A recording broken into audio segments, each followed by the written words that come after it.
Hello everybody. Welcome to this new lecture in the modern physics series. हम लोग nuclear physics में discussion कर रहे थे और आज उसमें आगे बढ़ते हैं. हम बात करेंगे रेडियो एक्टिविटी, रेडियो धर्मिता.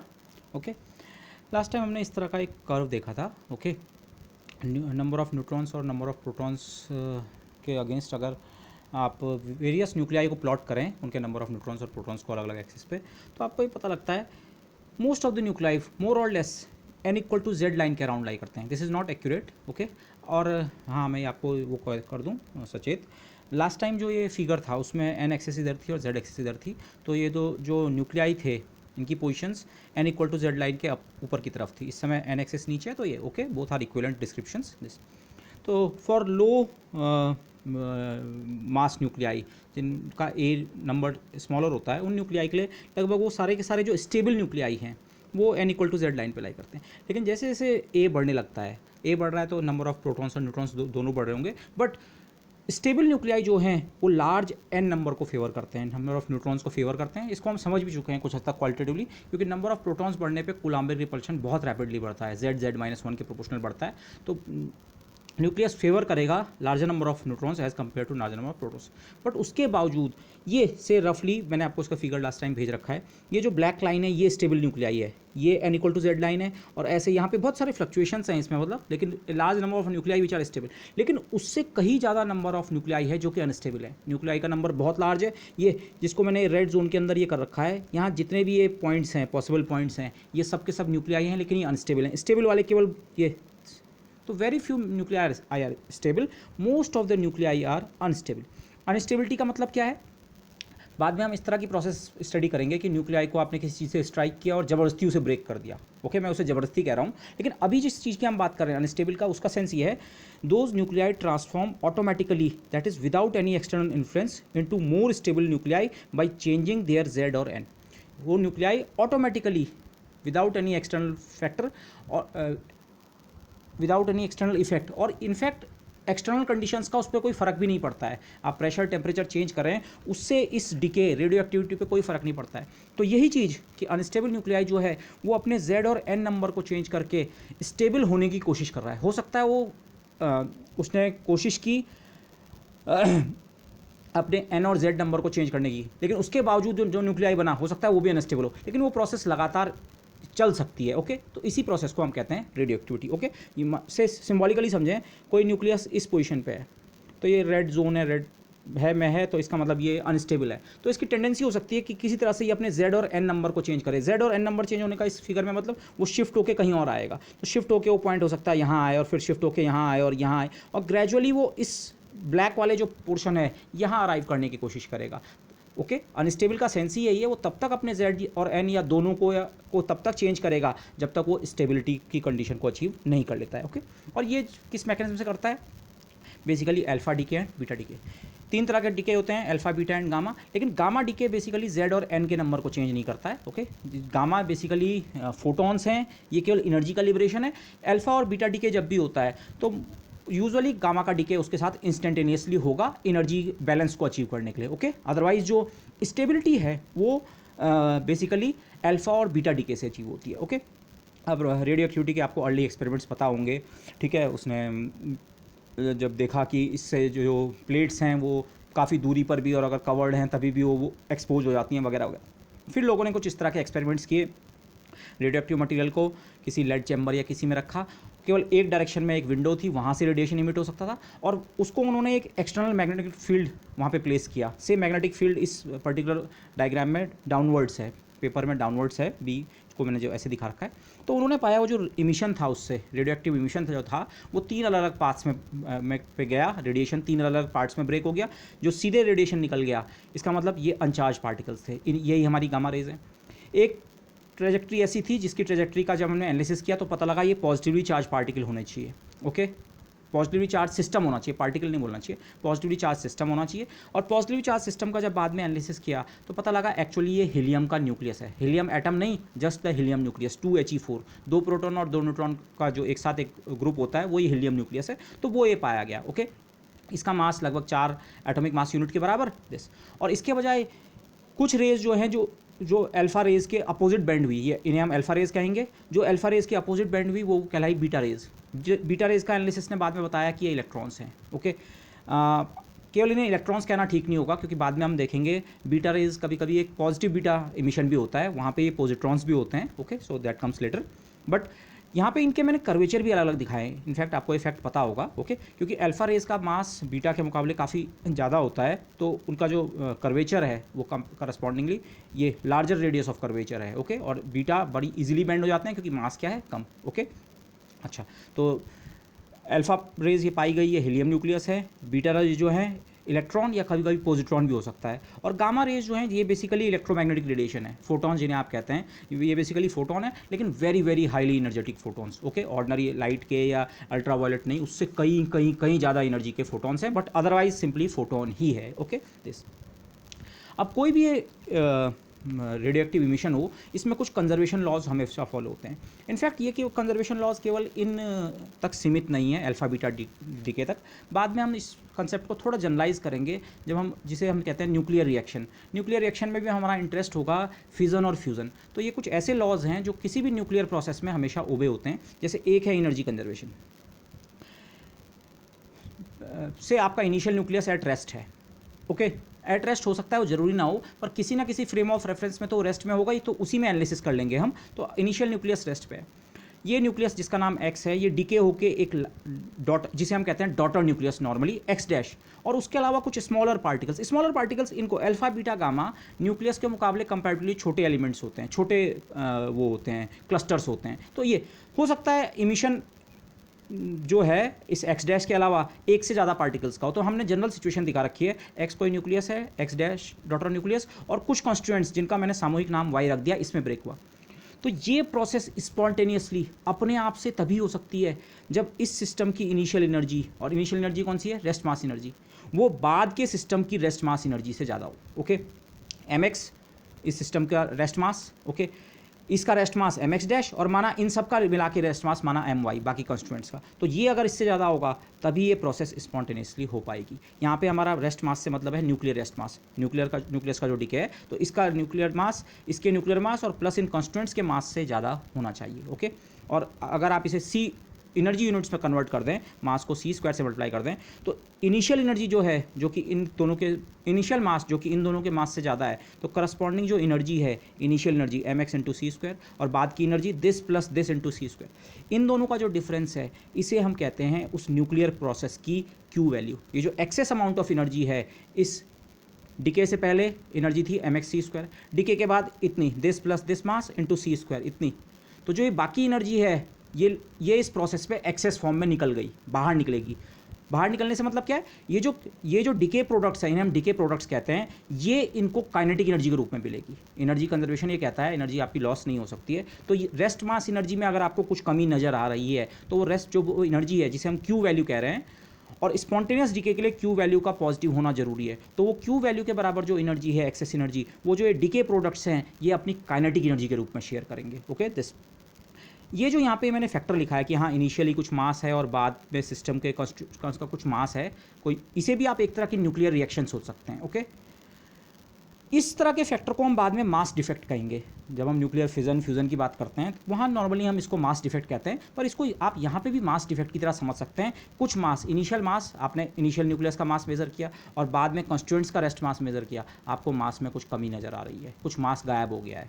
गायब एक्चुअली क्या हुआ, वो मास इक्विवेलेंट फॉर्म ऑफ एनर्जी में काइनेटिक एनर्जी के रूप में, क्यू वैल्यू के रूप में इन्होंने शेयर कर दिया। Okay, this. सो अच्छा, क्यू वैल्यू पॉजिटिव हमारे डिकेज़ के लिए, स्पॉन्टेनियस डिकेज़ के लिए क्यू वैल्यू पॉजिटिव होगी। इसको आप उससे कंपेयर कर सकते हैं जैसे केमिस्ट्री में एक्सोथर्मिक और एंडोथर्मिक रिएक्शंस होती हैं, something like that. Q value positive मतलब एक्सोथर्मिक, एनर्जी रिलीज होगी, और एंडोथर्मिक रिएक्शन के लिए आपको इनिशियली एनर्जी बाहर से सप्लाई करनी पड़ सकती है। ओके, एंडोथर्मिक के लिए, उनके लिए क्यू एनर्जी वैल्यू नेगेटिव होगी। अगर कोई रिएक्शन ऐसी है न्यूक्लियर रिएक्शन कि उसके लिए क्यू वैल्यू नेगेटिव बन रही है, तो इसका मतलब वो ऑटोमेटिकली नहीं हो सकती वो प्रोसेस। हाँ, बाहर से आप इनिशिएट करें, बाहर से एक्स्ट्रा एनर्जी दें, तो तब वो रिएक्शन भी हो सकती है। ओके, अच्छा, और जो काइनेटिक एनर्जी के रूप में डीके प्रोडक्ट्स को मिलती है, उसी को जिसे आप कहते हैं हीट के फॉर्म में।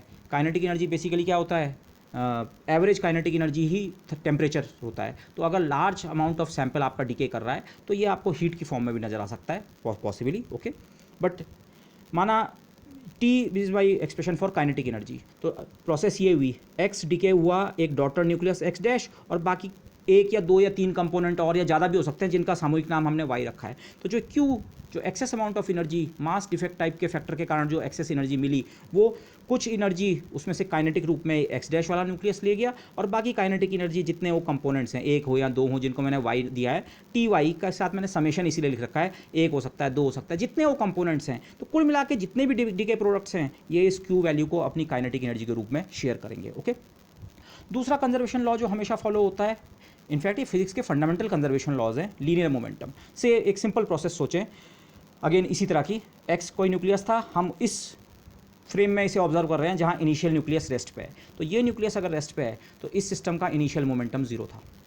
और ये डिके प्रोसेस जो हुई ये बाहर से किसी एक्सटर्नल फोर्स से नहीं हुई है, ये सिस्टम की इंटरनल प्रोसेस है। तो इंटरनल फोर्सेस के कारण अगर ये डिके हो रहा है तो इस प्रोसेस में सिस्टम का टोटल मोमेंटम चेंज नहीं हो सकता है। डिके से पहले सिस्टम का मोमेंटम अगर जीरो है तो डिके के बाद भी जितने प्रोडक्ट्स हैं उन सबके मोमेंटम को अगर वेक्टर एडिशन करेंगे तो मोमेंटम कितना होगा, जीरो। रिमेंबर, वेक्टर्स को ऐड करना पड़ेगा, केवल स्केलर क्वांटिटी नहीं, momentum is a vector quantity. तो माना ये न्यूक्लियस का मोमेंटम बना px डैश वेक्टर, और इन सबका जो मोमेंटम है किसी एक कंपोनेंट का py और ऐसे सारे कंपोनेंट्स, माना बहुत सारे हैं, y1 y2 y3 जितने भी हो, उन सबके मोमेंटम का सम ये। तो कुल मिला के सारे डीके प्रोडक्ट्स के सम का मोमेंटम्स का वेक्टर सम भी कितना होना चाहिए, जीरो, बशर्ते इनिशियल न्यूक्लियस आपका क्या हो, रेस्ट पे रहा हो, ओके। अगर इनिशियल न्यूक्लियस खुद मूव कर रहा था, उसका खुद कुछ मोमेंटम था, तो इन दोनों के मोमेंटम का सम उस इनिशियल मोमेंटम के बराबर होगा। बट हम सिंप्लिसिटी के लिए हमेशा ऐसा कर सकते हैं, आप इस न्यूक्लियस को हमेशा किसी ना किसी रेस्ट फ्रेम में प्लेस कर सकते हैं, तो उस फ्रेम में जाके अगर आप एनालिसिस करें तो दिस इक्वेशन हो। तो अगर आप इस इक्वेशन को राइट हैंड साइड में ले जाएं तो ये माइनस के बराबर बनेगा। लेकिन अगर इनका मैग्नीट्यूड देखें, ये न्यूक्लियस जिसे हम डॉटर न्यूक्लियस कहते हैं, ये डॉटर न्यूक्लियस के मोमेंटम का जो मैग्नीट्यूड है वो बाकी सारे कंपोनेंट्स जितने हैं, एक या दो या तीन, जितने भी ये वाई कंपोनेंट्स हैं, इनके मोमेंटम का, नेट मोमेंटम का जो मैग्नीट्यूड है उसके बराबर होगा, okay. Magnitude of recoil momentum, आप इसको भी रिकॉयल कह सकते हैं, इसको भी। वैसे रिकॉयल हम नॉर्मली न्यूक्लियस को कहते हैं, डॉटर न्यूक्लियस का रिकॉयल कहते हैं। तो डॉटर न्यूक्लियस का जो रिकॉयल मोमेंटम है वो बाकी सारे पार्ट्स के जो मोमेंटम है उसके मैग्नीट्यूड के बराबर ही होगा, ओके दिस। लेकिन यहाँ पे दो इंपॉर्टेंट फैक्ट आते हैं, मोमेंटम कंजर्वेशन और साथ में वो जो था एनर्जी कंजर्वेशन। मोमेंटम बराबर होने के बावजूद अगर ये सिचुएशन हो रही है, मोमेंटम का मैग्नीट्यूड, ये न्यूक्लियस जितना ले गया डॉटर न्यूक्लियस उतना ही बाकी सारे कंपोनेंट्स मिला के मोमेंटम ले गए, लेकिन मोमेंटम का मैग्नीट्यूड बराबर होने के बावजूद ये मतलब नहीं है कि काइनेटिक एनर्जी की शेयरिंग भी बराबर होगी। काइनेटिक एनर्जी की शेयरिंग इनफैक्ट अगर रिकॉयल न्यूक्लियस का मास इन बाकी प्रोडक्ट्स के मुकाबले, माना ये अल्फा पार्टिकल्स हैं और तीन नहीं है, केवल एक ही अल्फा पार्टिकल है, एक बड़ा न्यूक्लियस डॉटर न्यूक्लियस और एक अल्फा पार्टिकल इस समय, या ये बीटा पार्टिकल, ये अल्फा या बीटा कुछ भी हो, अगर इस न्यूक्लियस का मास इससे बहुत ज़्यादा है तो यूजुअली जो एनर्जी की शेयरिंग होगी वो ऐसी होगी, इसके हिस्से बहुत कम एनर्जी आएगी। रिकॉयल जो काइनेटिक एनर्जी होती है वो बहुत कम होती है एज़ कम्पेयर टू दी जो बाकी प्रोडक्ट्स, डीके प्रोडक्ट्स जो एनर्जी ले आते हैं उसको। इसको बहुत सिंपल हम एक टू बॉडी डीके के केस में देखते हैं। माना m मेरे इनिशियल न्यूक्लियस का मास है और ये केवल दो कंपोनेंट्स में ब्रेक हुआ, एक डॉटर न्यूक्लियस m1 और एक दूसरा जो है जिनको मैं y लिख रहा था, y केवल एक ही है जिसका मास है m2, ओके। ये x है, ये x डैश और ये एक पार्टिकल है, अल्फा या बीटा आप कुछ सोच लें, ओके। अल्फा सोचे तो ज़्यादा बेटर है क्योंकि बीटा डीके में एक्चुअली दो पार्टिकल्स और निकलते हैं, दिस, ओके। न्यूक्लियस और बीटा और एक न्यूट्रिनो होता है, बट दैट कम्स लेटर। तो ये, तो अगर ये इसे हम कहेंगे टू बॉडी डीके, क्योंकि फाइनल स्टेट में आपके पास दो पार्टिकल्स हैं। माना डीके के बाद ये जो है m1, इसकी वेलोसिटी v1 है और m2 की वेलोसिटी v2। मैंने थोड़ा सी वो करने के लिए, क्लैरिटी रखने के लिए इस m को कैपिटल रखा है, लार्ज मास, और इस m को स्मॉलर। वैसे तो 1 2 उनके साथ लिखे हुए हैं पर इससे क्लैरिटी भी रहेगी। तो मोमेंटम कंजर्वेशन जो है, अगर इनिशियली इस सिस्टम की वेलोसिटी जीरो थी, इस न्यूक्लियस की वेलोसिटी जीरो थी, तो बाद में इसका मोमेंटम m1 v1 और इसका मोमेंटम m2 v2। लेकिन नेट मोमेंटम जीरो होने की कंडीशन के कारण यहाँ पे केवल ऐसा हो सकता है, एक पार्ट अगर इधर को जाए तो दूसरा पार्ट जो है वो इधर को, अगर m1 v1 वेलोसिटी से इधर को गया तो m2 v2 वेलोसिटी से इधर को आएगा, या m1 अगर इधर गया तो m2 उसके अपोजिट, तभी तो नेट मोमेंटम कैंसिल होकर जीरो हो पाएगा। केवल मैग्नीट्यूड मैच नहीं करने हैं, डायरेक्शंस भी एक दूसरे के अपोजिट होनी चाहिए, लेकिन मैग्नीट्यूड्स में ये रिलेशन होगा, m1 v1 बराबर m2 v2। इसके बजाय अगर आप फर्स्ट फ्रेगमेंट की काइनेटिक एनर्जी निकालें तो वो उसके मोमेंटम का स्क्वायर बाई 2m1 उसका मास, और दूसरे वाले की उस p²/2m का एक्सप्रेशन फिर से इस्तेमाल किया, पर अब की बार उसका मोमेंटम। ओके, मैंने यहाँ पे काइनेटिक एनर्जी और इन चीज़ों के लिए नॉन रिलेटिविस्टिक एक्सप्रेशन यूज़ किया है। अगर पार्टिकल्स का मोमेंटम बहुत ज़्यादा है तो रिलेटिविस्टिक एक्सप्रेशन भी इस्तेमाल करना पड़ सकता है, बट मैं इसी के साथ वर्क कर रहा हूँ अभी। ओके, तो अगर आप इन काइनेटिक एनर्जीज़ का रेशो निकालें कि कितनी काइनेटिक एनर्जी ये ले गया और कितनी काइनेटिक एनर्जी ये ले गया, इसका रेशो निकालें, तो क्योंकि P का मैग्नीट्यूड दोनों के लिए बराबर है, P1 M1 M1 V1 है, P2 है M2 V2, ये दोनों बराबर हैं, तो रेशियो लेने पे ये P का फैक्टर कैंसिल हो जाएगा दोनों जगह से, तो आपको मिलेगा M2/M1। काइनेटिक एनर्जी 1/2 की बराबर मासेस का ratio 2/1, inverse of the ratio of masses. Okay, तो अगर सिचुएशन ये है M2 अगर M1 के मुकाबले बहुत बहुत बहुत कम है, ओके, तो इसका मतलब T1 T2 के मुकाबले बहुत कम होगा। जो रिकॉयल न्यूक्लियस है वो Q में से एनर्जी शेयरिंग करनी है, ये Q एक्सेस एनर्जी में से जितनी एक्सेस एनर्जी थी, कुछ काइनेटिक एनर्जी ये ले जाएगा, कुछ ये ले जाएगा, लेकिन वो शेयरिंग जो है वो इसके हिस्से बहुत कम आएगी अगर मासेस का अंतर बहुत ज़्यादा है। और यूजुअली रेडियो एक्टिविटी में ऐसा होगा, अल्फा और बीटा डीके में। ये जो डॉटर न्यूक्लियस है इसके मुकाबले इनका मास, डॉटर न्यूक्लियस का मास अल्फा और बीटा पार्टिकल के मुकाबले बहुत लार्ज होगा, तो जो उसका काइनेटिक एनर्जी शेयर होगा वो बहुत बहुत बहुत कम होगा। Okay, this holds in general. तो so the recoil nucleus usually carries small share of kinetic energy as compare to the smaller components. Smaller से मतलब लाइटर कंपोनेंट्स, ये अल्फा या बीटा पार्टिकल्स जो हैं, या बाद में न्यूट्रिनो भी अगर आ जाएगा तो ये जितनी एनर्जी ले गया काइनेटिक फॉर्म में, वो ये जो काइनेटिक एनर्जी ले गए उसके मुकाबले नेग्लिजिबल है। Okay, most of the Q जो है, क्यू मतलब एनर्जी लिबरेटेड, सिंपली अगर आप सोचें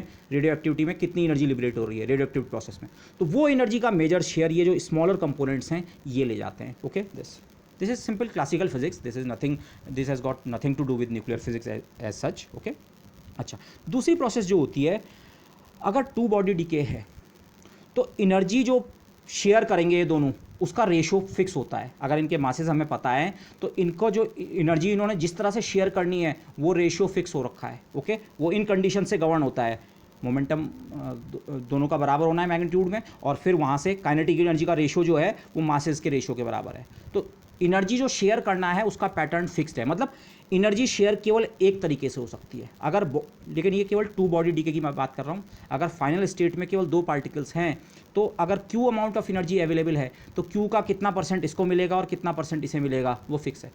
लेकिन अगर 3 या हायर बॉडी डीके हो, 3 या 4 या 5 बॉडी डीके जिसे हम कहते हैं, मतलब इंडिविजुअल न्यूक्लियस जो है, एक बड़ा न्यूक्लियस और कई मल्टीपल पार्टिकल्स और छोटे छोटे छोटे, अगर ऐसी प्रोसेस है, 2 से ज़्यादा पार्टिकल्स हैं फाइनल स्टेट में, तो तब जो एनर्जी शेयरिंग होती है वो एक फिक्स्ड तरीके से नहीं होती है, उसमें पूरी जिसे हम कहते हैं एक रेंज ऑफ वैल्यूज़ मिलती है।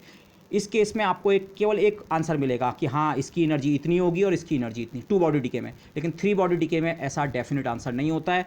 इसकी एनर्जी, माना अल्फा पार्टिकल की हम बात करें, से this is my alpha particle, इसकी एनर्जी की आपको पूरी रेंज मिलेगी। एक्चुअली अल्फा के साथ ऐसा नहीं होता है, alpha particle emission 2 body decay होता है। लेकिन जब हम बीटा डीके देखेंगे, बीटा डीके में एक्चुअली 3 पार्टिकल्स इमिट होते हैं कुल मिला के, न्यूक्लियस, इलेक्ट्रॉन और एक न्यूट्रिनो। तो उस समय जो ये बीटा पार्टिकल की एनर्जी जो होती है वो फिक्स्ड ना होके उसकी एक रेंज होती है। ओके, तो ऐसा इन जनरल जब भी आपका 3 या हायर बॉडी डीके होगा ऐसा होता ही होता है। ओके, 3 बॉडी डीके में माना ऐसा है। उसका रीज़न क्या है, आप अगर ग्राफिकली समझना चाहें, अगर इनिशियल न्यूक्लियस रेस्ट पे है तो स्टार्टिंग मोमेंटम 0 है, बाद में इन तीनों पार्टिकल्स के मोमेंटम का वेक्टर सम 0 होना चाहिए। लेकिन इस वेक्टर सम के 0 होने के कई तरीके हो सकते हैं।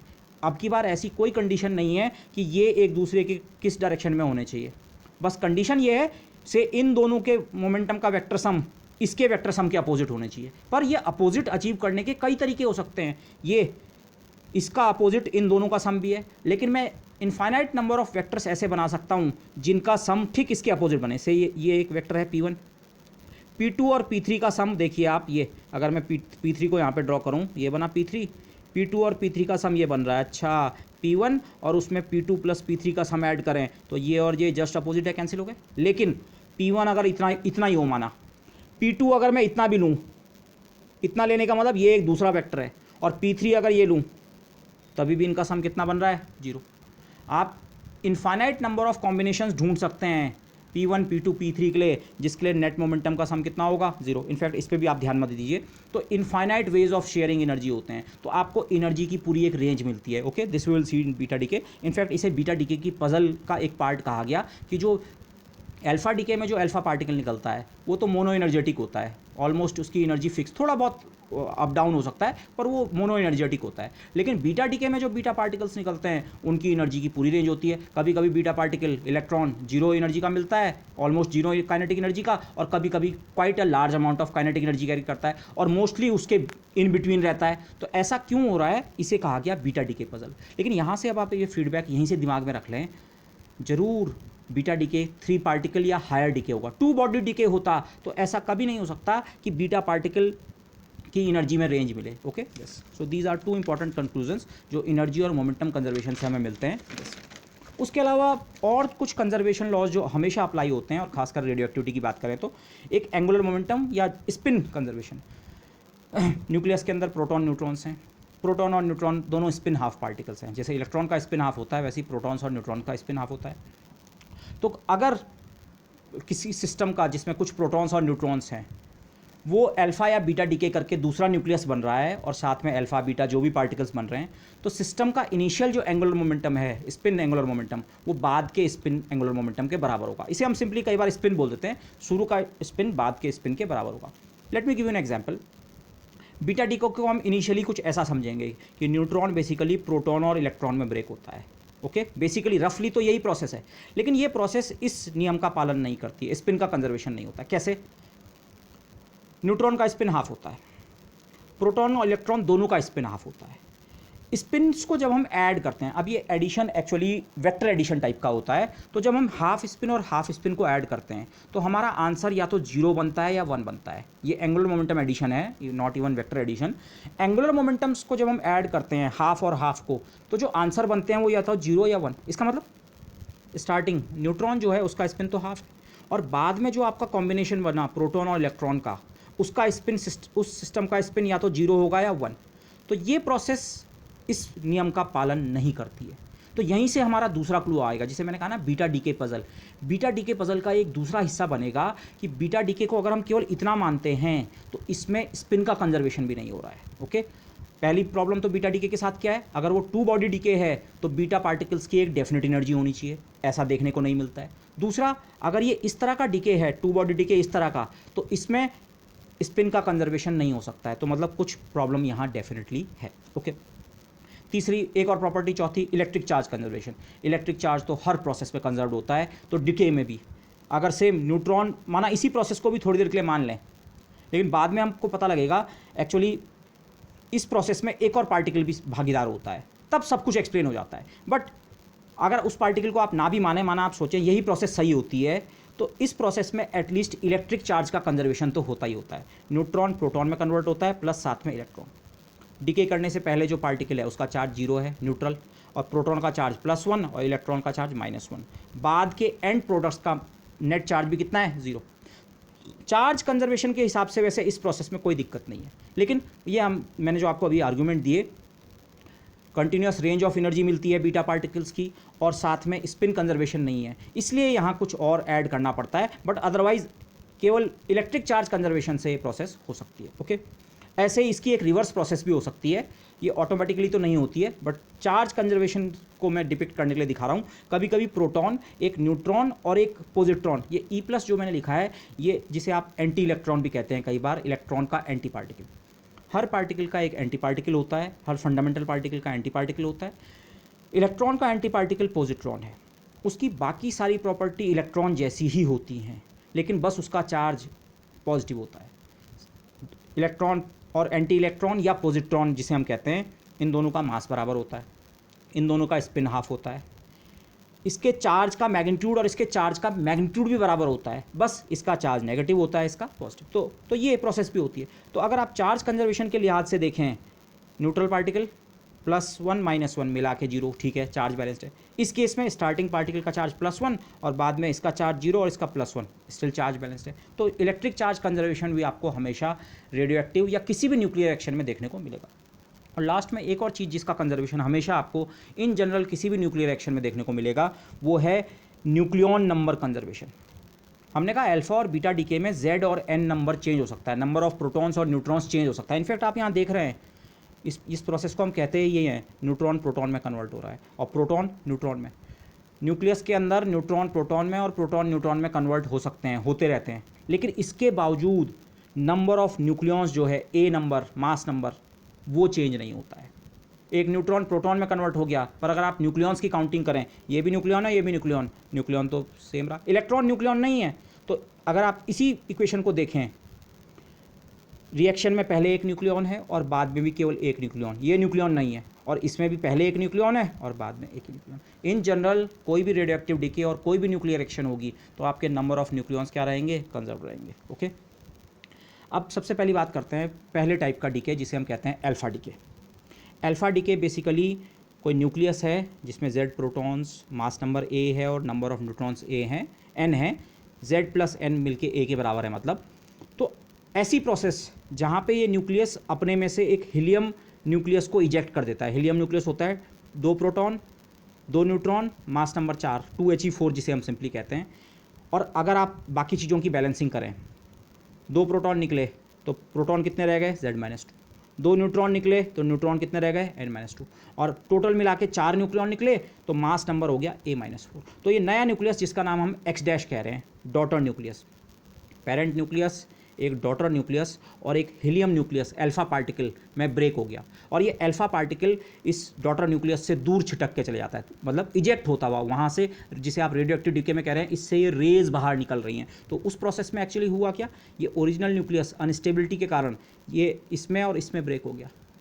ओके, पॉसिबली ये न्यूक्लियस इससे ज़्यादा स्टेबल होगा। ओके, टेंडेंसी ये है कि ये ब्रेक होके, इसमें क्यों ब्रेक हो रहा है, इस न्यूक्लियस ने एक अल्फा पार्टिकल अपने अंदर से इजेक्ट कर दिया। क्यों किया, क्योंकि अब जो डॉटर न्यूक्लियस है hopefully this will be more stable. Okay, this, और अल्फा पार्टिकल हीलियम न्यूक्लियस होता है, और यूजुअली जो इनकी काइनेटिक एनर्जी होती है, अल्फा पार्टिकल जो निकलते हैं रेस्ट पे नहीं होते हैं, ये मूव करते होते हैं, तो इनकी एनर्जी जो होती है फ्यू MeV की। अगर आप एक रफ नंबर चाहें तो 4 to 8 MeV, अलग अलग मटेरियल, अलग अलग न्यूक्लियाई के डीके के दौरान जो अल्फा पार्टिकल निकलते हैं, लगभग एक रेंज अगर हम बात करना चाहें तो उसकी जो अल्फा पार्टिकल्स की काइनेटिक एनर्जी होती है वो 4 से 8 MeV के बीच होती है। Okay, compare this with atomic energies. Atomic energies electron volt की होती हैं, तो अल्फा पार्टिकल्स भी are carry quite a good amount of kinetic energy. Okay, अच्छा, क्यू वैल्यू, इस रिएक्शन की अगर आप क्यू वैल्यू निकालें, ठीक है, पॉजिटिव होगी, मतलब मुझे ऐसा कहना चाहिए अल्फा डीके वहीं हो सकता है, ये स्पॉन्टेनियस प्रोसेस है। अल्फा डीके न्यूक्लियस को जबरदस्ती पुश करके नहीं कर रहे हैं हम, न्यूक्लियस ऑटोमेटिकली एक अल्फा पार्टिकल इमिट कर रहा है स्टेबल होने के लिए, तो ये प्रोसेस की क्यू वैल्यू क्या होगी, पॉजिटिव। तो इसका मतलब इस इनिशियल न्यूक्लियस का मास बाद में जो ये डॉटर न्यूक्लियस और हीलियम न्यूक्लियस बना, अल्फा पार्टिकल बना, इनके मास के सम से ज़्यादा होगा। mx nuclear mass of this is greater than nuclear mass of this nucleus, plus ये तो अपने आप में न्यूक्लियस ही है, हम लिखते इसे ऐसे हैं लेकिन इसके साथ इलेक्ट्रॉन्स नहीं है, ये केवल हीलियम का न्यूक्लियस है। Mass of alpha, mass of parent nucleus is greater than the mass of daughter nucleus plus mass of alpha. Spontaneity के लिए जरूरी है दिस। अगर आप इसे बाइंडिंग एनर्जी के टर्म में थोड़ी देर के लिए सोचें, बाइंडिंग एनर्जी के टर्म में इसका जो मीनिंग है वो ये है कि फाइनल जो प्रोडक्ट्स हैं इनकी binding energy, total binding energy से मेरा मतलब है इसके सारे न्यूक्लियॉन्स की टोटल बाइंडिंग एनर्जी निकालो, प्लस इसके अंदर जितने 4 न्यूक्लियॉन्स हैं उनकी टोटल बाइंडिंग एनर्जी निकालो, इन सबको सम करो। ये बाइंडिंग एनर्जी मैग्नीट्यूड में इसकी बाइंडिंग एनर्जी से ज़्यादा होगी। मैग्नीट्यूड की बात मैं इसलिए कर रहा हूँ क्योंकि बाइंडिंग एनर्जी, आपको ध्यान होगा, बाइंडिंग एनर्जी का कर्व तो हम ऐसे दिखाते हैं, दिस, लेकिन एक्चुअली ये कर्व इन्वर्टेड होता है, बाइंडिंग एनर्जीज नेगेटिव होती हैं, तो इसीलिए मैं मैग्नीट्यूड पे जोर दे रहा हूँ। मैग्नीट्यूड वाइज इनकी बाइंडिंग एनर्जी ज़्यादा है। बाइंडिंग एनर्जी ज़्यादा होने का मतलब सिस्टम ज़्यादा स्टेबल है।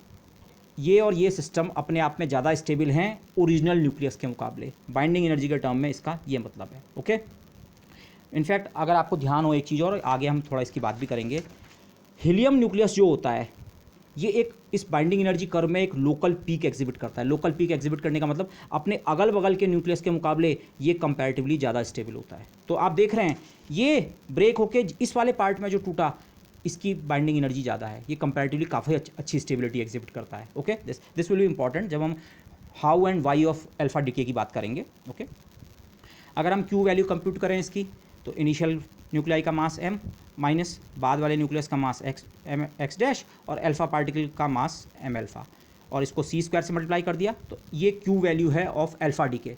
अल्फ़ा डीके में इतनी। वैसे इस प्रोसेस में आप न्यूक्लियर या एटॉमिक मास कुछ भी यूज़ कर सकते हैं। उसका रीज़न ये है, इस एक्स के साथ अगर जेड इलेक्ट्रॉन्स हैं, जेड प्रोटॉन्स हैं, तो जेड इलेक्ट्रॉन्स भी अगर साथ में आप कंसिडर करें, मतलब न्यूक्लियर मास की जगह एटॉमिक मास, तो डीके के बाद उसमें से Z-2 इलेक्ट्रॉन इसके साथ जाएंगे और 2 इलेक्ट्रॉन इसके साथ जाएंगे। मतलब अगर आप इसे भी एटम और इसे भी एटम और इसे भी एटम कंसिडर करें, तो इलेक्ट्रॉन्स का नंबर वैसे ही बैलेंस्ड है। तो चाहे आप ये कैलकुलेशन न्यूक्लियर मास के साथ करें चाहे एटॉमिक मास के साथ, you will get the same result. Okay, और जैसे हमने बात की, अच्छा ये क्यू वैल्यू मतलब इस प्रोसेस में, इस डीके में कितनी एनर्जी लिबरेट होगी। ओके, ये जो मास का डिफरेंस है ये एनर्जी की फॉर्म में कन्वर्ट होगा। तो ये एनर्जी कहाँ जाएगी? एनर्जी कंजर्वेशन से ये जो डीके प्रोडक्ट्स हैं, ये डॉटर न्यूक्लियस और ये अल्फा पार्टिकल, ये इसे काइनेटिक एनर्जी की फॉर्म में शेयर करेंगे। T for kinetic energy, T X dash daughter nucleus की kinetic energy, T alpha particle की काइनेटिक एनर्जी। अगेन वही जो मैंने पीछे डिस्कशन किया था, पर यहाँ पे फिर से रिपीट करता हूँ। इनिशियल न्यूक्लियस अगर रेस्ट पे है तो डॉटर न्यूक्लियस और अल्फा पार्टिकल बने। मोमेंटम कंजर्वेशन के लिए इनिशियल सिस्टम का मोमेंटम 0, इनिशियल न्यूक्लियस रेस्ट पे है, तो बाद में 2 प्रोडक्ट्स जरूर ऐसे मूव करेंगे। इनिशियल न्यूक्लियस रेस्ट पे था, अगर डॉटर न्यूक्लियस इधर को गया तो जो अल्फा पार्टिकल है जस्ट उसके अपोजिट डायरेक्शन में उसे ट्रैवल करना पड़ेगा। मोमेंटम कंजर्वेशन के लिए कारण जो रिकॉयल होगा न्यूक्लियस का वो अल्फा पार्टिकल की इमिशन के अपोजिट डायरेक्शन में होगा। Momentum conservation, final momentum of the system is equal to initial momentum 0 है। तो मैग्नीट्यूड्स के टर्म में इसका मतलब क्या है? Recoil momentum of the nucleus is equal to the momentum carried by the alpha particle. केवल मैग्नीट्यूड के टर्म में, डायरेक्शन के टर्म में दोनों अपोजिट होंगे। ओके, और माना दोनों मोमेंटम को हम कॉमन नाम पी कहें, तो अब अगर आप nucleus, recoil nucleus, daughter nucleus की काइनेटिक एनर्जी निकालें तो p² बाई डॉटर न्यूक्लियस का मास का ट्वाइस, और अल्फा पार्टिकल की kinetic energy p² by alpha particle के मास का ट्वाइस। अगर आप इन दोनों का रेशियो लें, एक्स डैश डॉटर न्यूक्लियस कितनी काइनेटिक एनर्जी ले गया बटे अल्फा पार्टिकल कितनी काइनेटिक एनर्जी ले गया, तो p² का फैक्टर कैंसिल होगा क्योंकि p का मैग्नीट्यूड बराबर है।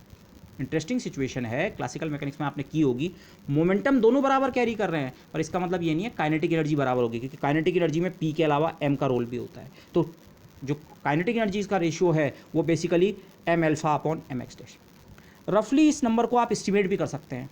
अल्फा पार्टिकल का मास कितना होता है, अगर आप सीधे सीधे एटॉमिक मास यूनिट्स में दोनों को नाप लें तो इसका 4 यूनिट्स मास होता है, 2 प्रोटॉन 2 न्यूट्रॉन, 2He4 है, इसके लिए मास नंबर 4 है। जबकि एम एक्स डैश के लिए, माना हमारे ओरिजिनल न्यूक्लियस का मास नंबर था ए, तो एक्स डैश में 4 न्यूक्लियॉन्स अलग हो चुके हैं, वो अल्फा में चले गए हैं, तो एक्स डैश का मास नंबर कितना है? A-4। ए ओरिजिनल पेरेंट न्यूक्लियस का मास नंबर था, तो जो काइनेटिक एनर्जी की शेयरिंग है उसका रेशियो ये रहा 4/A-4। ये नंबर थोड़ा अप्रॉक्सीमेट है क्योंकि exact masses atomic mass unit के बराबर नहीं होते हैं, पर रफली ये बहुत क्लोज है। This is not very different from the actual values ये। तो अब क्यू वैल्यू इसको इसने और इसने शेयर करना है काइनेटिक एनर्जी के रूप में, तो इन दोनों का सम क्यू के बराबर होना चाहिए। आप यहाँ टी अल्फा ज़बरदस्ती कॉमन लें तो 1 + Tx dash over T alpha, और Tx डैश और टी अल्फा का रेशियो हम निकाल चुके हैं, वो उन पार्टिकल्स के मास के रेशियो का इन्वर्स है और उसका रफ अप्रॉक्सीमेशन है 4/A-4। तो वो अगर मैं यहाँ रख दूँ तो सिंप्लीफाई होके बनता है टी अल्फा A-4। तो यहाँ से आपको टी अल्फा की वैल्यू मिल जाती है, इसको ट्रांसपोज करो, इधर क्रॉस मल्टीप्लाई करो, टी अल्फा मतलब kinetic energy of alpha particle कितनी होती है? क्यू वैल्यू, उस रिएक्शन की कुछ क्यू वैल्यू होगी, वो हम ऐसे निकाल सकते हैं। क्यू वैल्यू ये निकाल रखी है, अलग अलग अल्फा डीके के लिए अलग अलग होगी, पर आपको डॉटर और पेरेंट न्यूक्लियस पता है तो ये आप वैल्यू आप कंप्यूट कर सकते हैं। तो क्यू वैल्यू जितनी भी है, अल्फा पार्टिकल उसका काइनेटिक एनर्जी में कितना हिस्सा ले जाता है? A-4/A हिस्सा उसका कौन ले जाता है? Alpha particle, for example. और इसको आप ऐसे भी लिख सकते हैं, 1 - 4/A भी लिख सकते हैं। ओके, अगर A बहुत लार्ज है, एक रफ कैलकुलेशन देखें, माना A 100 या 200 है, तो 4/A बहुत छोटा नंबर बनेगा। अगर आप थोड़ी देर के लिए उसे पूरा नेगलेक्ट कर दें तो 1 टाइम्स क्यू, मतलब लगभग सारी की सारी काइनेटिक एनर्जी कौन ले जाता है? Alpha particle. ये चीज़ मैं पहले आपको कई बार कह चुका हूँ, क्योंकि रिकॉयल न्यूक्लियस का मास बहुत ज़्यादा होता है अल्फा पार्टिकल के मुकाबले, तो मोमेंटम तो दोनों बराबर कैरी करते हैं, पर काइनेटिक एनर्जी शेयर इसका बहुत कम होता है। ओके, ये तो मैंने रफ कैलकुलेशन की। अगर आप थोड़ा फाइनल कैलकुलेशन करें, माना कोई न्यूक्लियस है जिसका ए लगभग 200 की रेंज में है, 200 ही मान लें आप, तो ए बराबर 200 रख के अगर आप ये कैलकुलेट करें एक ही जगह 200, ऊपर 200 माइनस 4, 196, 196 बटे 200 होता है 98%। अगर किसी न्यूक्लियस का ओरिजिनल पेरेंट न्यूक्लियस का मास नंबर 200 था, तो जब अगर वो उससे अल्फ़ा डीके होगा तो अल्फ़ा पार्टिकल क्यू एनर्जी में से जितनी एनर्जी अवेलेबल है एक्सेस एनर्जी की फॉर्म में, उसमें से 98% एनर्जी अल्फ़ा पार्टिकल ले जाएगा। रिकॉयल न्यूक्लियस के हिस्से केवल 2% काइनेटिक एनर्जी आएगी। ओके, सो ये एक रफ कैलकुलेशन हमें शो करती है एनर्जी की शेयरिंग किस तरह से होती है इन जनरल किसी टू बॉडी डीके में, और अल्फ़ा डीके के लिए वो नंबर्स लगभग इस प्रकार के बनते हैं। ओके बस, लेकिन अभी एक बहुत इंपॉर्टेंट क्वेश्चन यहाँ पे आता है, अल्फ़ा डीके कैसे, why and how. Okay, in fact ये सवाल जब मैं आंसर दूंगा तभी शायद ये सवाल भी क्लियर होगा कि वाई एंड हाउ से मेरा मतलब क्या था। एक फीचर जो मैं यहाँ पे इंपॉर्टेंट बात करूँगा, लेकिन आप लोगों ने क्वांटम मैकेनिक्स नहीं पढ़ी है इस मॉडर्न फिजिक्स कोर्स में, इसलिए इसको मैं बहुत ज़्यादा डिस्क्राइब नहीं कर सकता हूँ, बट थोड़ा क्वालिटेटिवली हम अनसर्टेनिटी प्रिंसिपल से इसकी बात करेंगे। लेकिन पहले वाई से मेरा मतलब क्या है। रफली हमने अल्फ़ा डीके को ऐसे कहा, या जनरल किसी रेडियो एक्टिव प्रोसेस को ऐसे कहा, स्पॉन्टेनियसली न्यूक्लियस इसलिए डीके कर रहा है ताकि वो ज़्यादा स्टेबल हो सके। तो पहला आंसर तो हम अल्फ़ा डीके का ही दे सकते हैं कि न्यूक्लियस ने, पेरेंट न्यूक्लियस ने क्यों अपने अंदर से एक अल्फ़ा पार्टिकल को इजेक्ट करके एक डॉटर न्यूक्लियस बनाया। उसका कारण है फॉर स्टेबिलिटी, उसने अपने अंदर से कुछ प्रोटॉन्स और कुछ न्यूट्रॉन्स को क्या कर दिया, इजेक्ट। इनफैक्ट 2 प्रोटॉन्स और 2 न्यूट्रॉन्स, हीलियम न्यूक्लियस यही तो होता है अल्फ़ा पार्टिकल इजेक्ट किया इस उससे कि अब जो न्यूक्लियस है वो ज़्यादा क्या होगा, स्टेबल होगा, इस स्टेबिलिटी के लिए। तो पहला आंसर तो ये दे सकते हैं। लेकिन अब इससे एक दूसरा सवाल उपजता है, ये पर्टिकुलर कॉम्बिनेशन ही क्यों इजेक्ट किया। पर्टिकुलर कॉम्बिनेशन से मेरा मतलब ये है 2 प्रोटॉन और 2 न्यूट्रॉन वाला ग्रुप, जिसे हम helium particle, helium nucleus, alpha particle कह रहे हैं, यही वाला क्लस्टर क्यों इजेक्ट किया उसने। कोई और कॉम्बिनेशन, 1 प्रोटॉन 1 न्यूट्रॉन इजेक्ट क्यों नहीं किया, या केवल 1 प्रोटॉन, या केवल 1 न्यूट्रॉन, या 4 प्रोटॉन 5 न्यूट्रॉन, या कुछ और। उसने स्पेसिफिकली केवल अल्फ़ा डीके की ही टेंडेंसी क्यों शो की, ऐसा क्या खास था। तो अब ये सवाल आप समझ रहे होंगे, सवाल को हम और डीपर ले जा रहे हैं। पहले तो हमने रफ आंसर दे दिया, हाँ स्टेबिलिटी के लिए, लेकिन स्टेबिलिटी भी लेनी थी तो वो ऐसे भी तो कर सकता था, 3 प्रोटॉन और 3 न्यूट्रॉन को इजेक्ट कर देता, या कार्बन के न्यूक्लियस को इजेक्ट कर देता। कार्बन का न्यूक्लियस होता है 6C12 को इजेक्ट कर देता। तो अब पहला आंसर तो इसका ही है। तो सवाल अभी ये है, यही कॉम्बिनेशन क्यों इजेक्ट किया, इससे बड़ा न्यूक्लियस, हीलियम से बड़ा न्यूक्लियस माना 6C12, ये वाला क्यों नहीं इजेक्ट किया, या इससे छोटे न्यूक्लियस आप सोच सकते हैं अकेला प्रोटॉन या न्यूट्रॉन, उसे भी आप एक तरह का न्यूक्लियस या न्यूक्लियॉन कह सकते हैं, अकेला प्रोटॉन या न्यूट्रॉन, या इनके बहुत सिंपल कॉम्बिनेशंस, माना 1s2 ड्यूटेरियम हीलियम से छोटा न्यूक्लियस होता है, ना छोटा न्यूक्लियस इजेक्ट किया ना बड़ा न्यूक्लियस इजेक्ट किया, इजेक्शन तो अल्फा पार्टिकल्स का हो रहा है। तो इस अल्फा कॉम्बिनेशन में क्या खास है। स्टेबिलिटी ठीक है, लेकिन स्टेबिलिटी तो शायद इनसे और इनसे भी आती। तो इस सवाल का आंसर हम 2 सेगमेंट्स में देंगे।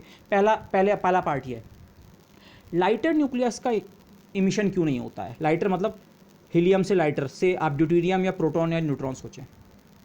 हीलियम की बाइंडिंग एनर्जी जो है अपने लाइटर काउंटर पार्ट्स के मुकाबले काफ़ी ज़्यादा होती है। आप बाइंडिंग एनर्जी कर्व को फिर से देखें, हीलियम अपने साथियों, उसके अगल बगल के जो साथी हैं, और खासकर उससे लाइटर वाले जो साथी हैं, उसके मुकाबले उसकी बाइंडिंग एनर्जी काफ़ी ज़्यादा है। डिके का कंसेप्ट ही ये है, ये न्यूक्लियस डिके करके जिन कंपोनेंट्स में ब्रेक हो रहा है वो चाह रहा है कि उनकी बाइंडिंग एनर्जी क्या रहे, हाई रहे। तो अगर न्यूक्लियस माना एक प्रोटॉन को इजेक्ट करता, या ड्यूटेरियम या हाइड्रोजन का तीसरा वो ट्रिटियम, इनको इजेक्ट करता, तो उनकी बाइंडिंग एनर्जी तो हीलियम के मुकाबले कम है। तो लोकली हीलियम की बाइंडिंग एनर्जी ज़्यादा है, तो हीलियम को इसलिए इजेक्ट किया। लेकिन फिर यहाँ से ये सवाल, ये दूसरा सवाल बनता है, अरे हीलियम से ज़्यादा बाइंडिंग एनर्जी तो बगल में एक दूसरी पीक कार्बन की भी है, और उससे एक बड़ी पीक फिर ऑक्सीजन की भी है, इनको क्यों नहीं इजेक्ट किया। ये दोनों सवाल, एक सवाल से दूसरा सवाल उपज रहा है। लाइटर हीलियम को हम समझ गए, अच्छा इसका और इसका इमिशन तो इसलिए नहीं किया क्योंकि हीलियम की बाइंडिंग एनर्जी ज़्यादा है, लेकिन हीलियम से ज़्यादा बाइंडिंग एनर्जी तो कार्बन न्यूक्लियस की है, और ऑक्सीजन की तो उससे भी ज़्यादा है। तो क्यों उस बड़े न्यूक्लियस, पेरेंट न्यूक्लियस ने अपने अंदर से एक कार्बन का इमिशन नहीं कर दिया। कार्बन की बाइंडिंग एनर्जी तो और ज़्यादा होती है, तो स्टेबिलिटी और अच्छी अचीव होती, अगर स्टेबिलिटी का ही इशू है। तो इस हैवियर वाले का आंसर ये है, क्यों फिर हीलियम से हैवियर का इमिशन नहीं होता है। जो पार्टिकल इजेक्ट होता है, माना हम अल्फा पार्टिकल कहें, लास्ट में हमें पता है अल्फा ही इजेक्ट होता है, उसके पास सफिशिएंट काइनेटिक एनर्जी होनी चाहिए ताकि वो डॉटर न्यूक्लियस से दूर भाग सके। ये बड़ा न्यूक्लियस है, ये ब्रेक होके, ये सिंबॉलिक है, इसको बहुत ज़्यादा आप वो ना समझें, ये बड़ा न्यूक्लियस है, अब ये ब्रेक होने जा रहा है, ये छोटा एक्स डैश और ये अल्फ़ा, लेकिन ये न्यूक्लियॉन्स अभी ब्रेकिंग से जस्ट पहले करीब हैं और न्यूक्लियर फोर्स बहुत स्ट्रांग होता है। अगर इसके हिस्से ज़्यादा काइनेटिक एनर्जी नहीं आई तो हो सकता है ये इसका स्ट्रॉन्ग अट्रैक्टिव फोर्स इसको अपने से दूर जाने से रोक ले। दूर जाने से मतलब डीके की प्रोसेस ही रुक जाए। और अब पिछले डिस्कशन में हमने देखा जितना इस पार्टिकल का मास इसके मुकाबले छोटा होता है उतना ज़्यादा काइनेटिक एनर्जी लेके जाता है। ज़्यादा काइनेटिक एनर्जी मतलब ये इसके अट्रैक्टिव फोर्स से बड़े आराम से लिबरेट हो सकता है जितनी ज़्यादा काइनेटिक एनर्जी होगी। तो अब सवाल यही है, बहुत छोटा कंपोनेंट इजेक्ट करने में क्या दिक्कत है?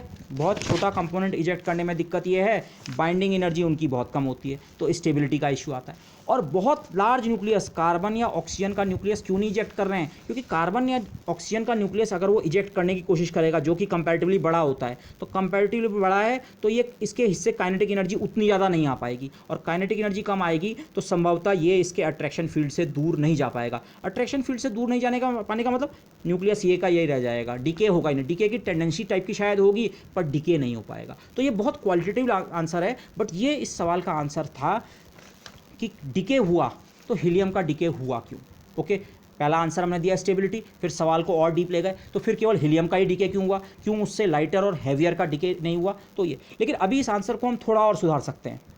एक्चुअली ये टनलिंग के फिनोमेना के टर्म में आएगा, वहाँ पे थोड़ा बैरियर हाइट का कंसेप्ट भी आएगा, खासकर हैवियर वाले न्यूक्लियस का डीके क्यों नहीं होता है। ओके, आइडिया कुछ ऐसा है, क्लासिकल मैकेनिक्स में सिंपली पिक्चर ये होती है, अगर किसी पार्टिकल की एनर्जी किसी बैरियर की हाइट से कम है, ओके, बैरियर का मतलब मेरा ये है, आप इस तरह का, मैं बहुत सिंपल एग्जांपल दे रहा हूँ, ये माना एक सचमुच कोई सरफेस है और या इस पे आप एक बॉल को रोल कर रहे हैं, आप बॉल को पीछे से धक्का दे रहे हैं हल्का ज़ोर से, और वो बॉल इस चढ़ाई पे चढ़ सकती है और फिर यहाँ जा सकती है, और बाद में माना ये, चलिए थोड़ी देर के लिए हमारी जो सतह है उसकी हाइट बढ़ी और फिर कम होके उसी हाइट पे आ गई।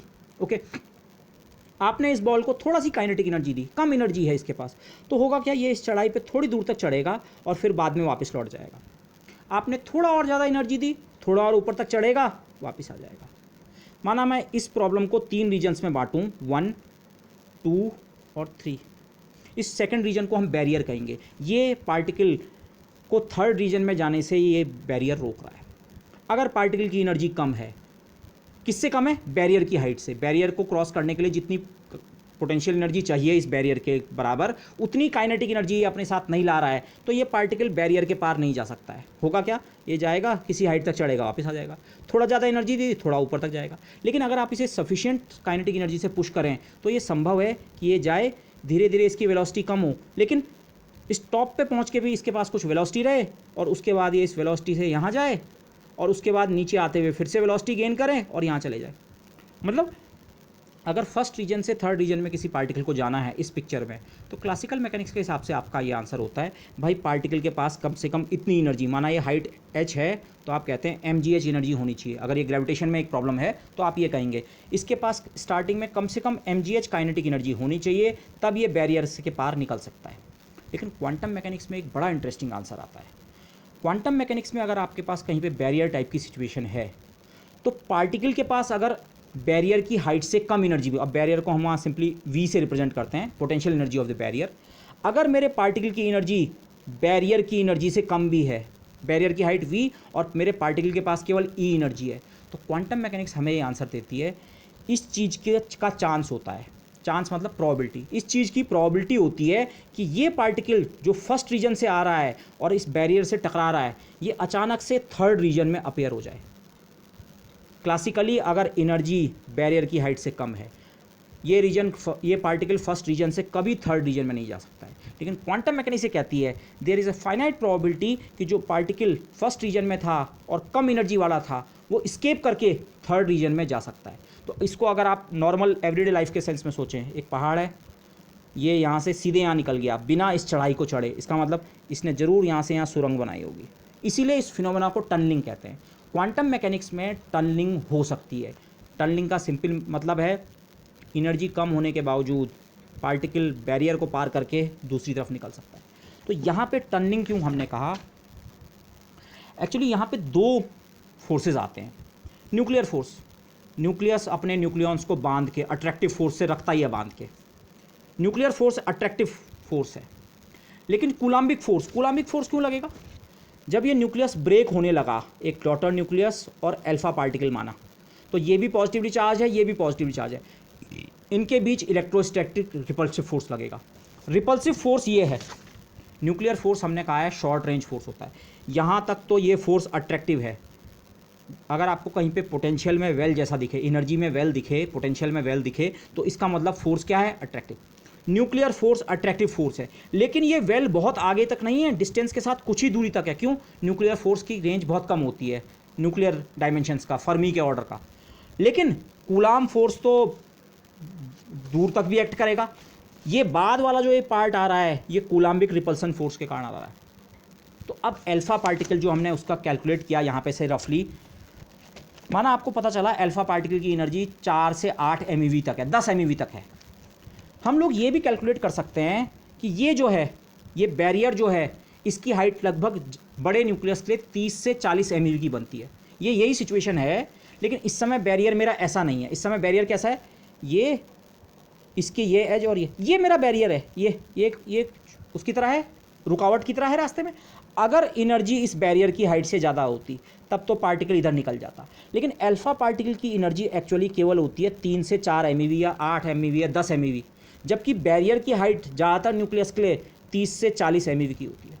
अल्फा पार्टिकल की एनर्जी कम है, बैरियर की हाइट ज़्यादा है। अगर आप क्लासिकल मैकेनिक्स के हिसाब से सोचें, अल्फा पार्टिकल कभी भी बाहर नहीं निकल सकता, बाहर मतलब न्यूक्लियस की रेंज से बाहर नहीं निकल सकता है, वो न्यूक्लियस के अंदर ही ट्रैप्ड रहेगा। लेकिन अल्फा पार्टिकल इमिट होते हैं कैसे?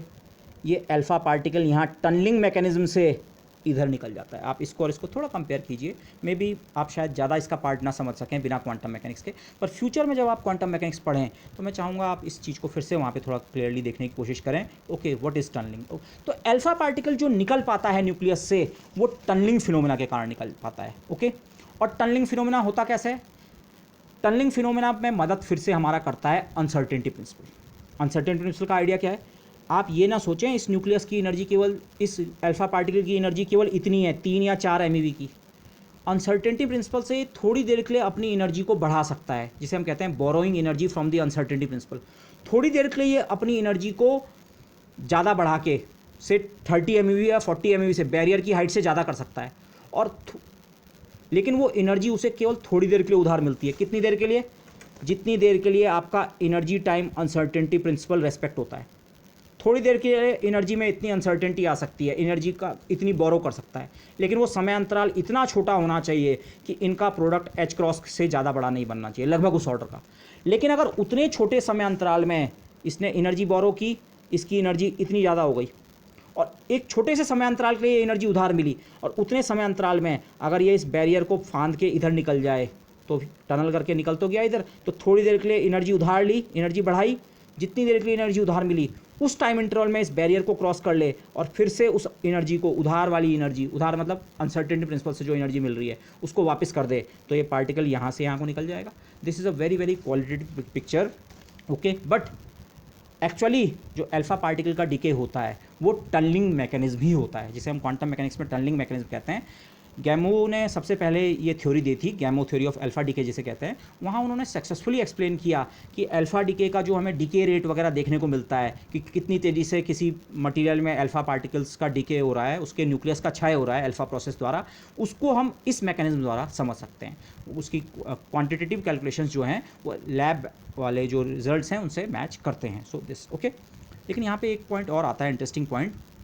लेटेस्ट वर्क्स हैं ये, इन्होंने ये शो किया है कि कभी कभी कुछ न्यूक्लियस प्रोटॉन्स का इमिशन भी करते हैं। जैसे मैंने आपको कह रहा था ना, न्यूक्लियस केवल हीलियम न्यूक्लियस का इजेक्शन करता है, वो बहुत छोटे और बहुत बड़े न्यूक्लियस का इजेक्शन नहीं करता है। पर कभी कभी वो एक अकेले प्रोटॉन का इमिशन कुछ प्रोसेस में पाया गया है। ये बहुत रेयरली होता है, पर ऐसा पाया गया है। ऐसा क्यों होता है? अगर किसी न्यूक्लियस में प्रोटॉन का रेशियो न्यूट्रॉन के मुकाबले बहुत लार्ज हो, तो आप सोच सकते हैं उसमें कूलाम्बिक रिपल्शन बहुत ज़्यादा होगा। तो फिर उस न्यूक्लियस की टेंडेंसी होती है कि उस कूलाम्बिक रिपल्शन को रैपिडली कम करो। तो कूलाम्बिक रिपल्शन को रैपिडली कम करने का तरीका है प्रोटॉन्स का इजेक्शन। तो ये प्रोसेस भी कभी कभी होती है, बट ये बहुत रेयर है। और मैंने ऐसे भी कहा, हीलियम से बड़े न्यूक्लियस का इजेक्शन भी नहीं होता है, कार्बन का या और किसी का। बट वेरी वेरी रेयरली कुछ न्यूक्लियस कार्बन 12 का इमिशन, या C14 का या Ne20 इनका इमिशन भी करते हुए पाए गए। लेकिन ये अगेन बहुत रेयर प्रोसेस है। जनरली आप ये चीज़ ध्यान रख सकते हैं, जनरली इमिशन हीलियम का होता है, उसके लिए 2 फैक्टर्स की बैलेंसिंग है। बहुत छोटे न्यूक्लियस का इमिशन क्यों नहीं है? क्योंकि हीलियम की बाइंडिंग एनर्जी ज़्यादा है। लेकिन फिर बहुत बड़े न्यूक्लियस का इमिशन क्यों नहीं है? कि बहुत बड़े को आप सिस्टम उतनी काइनेटिक एनर्जी नहीं दे पाएगा कि वो डॉटर न्यूक्लियस से दूर जा सके। ओके, तो ये हो गया हमारा अल्फा पार्टिकल का जो हमारा डिस्कशन है। तो this completes my discussion of the alpha particle. Okay, beta वाले उसको डिस्कशन को हम नेक्स्ट लेक्चर में कंप्लीट करेंगे। So thank you everybody.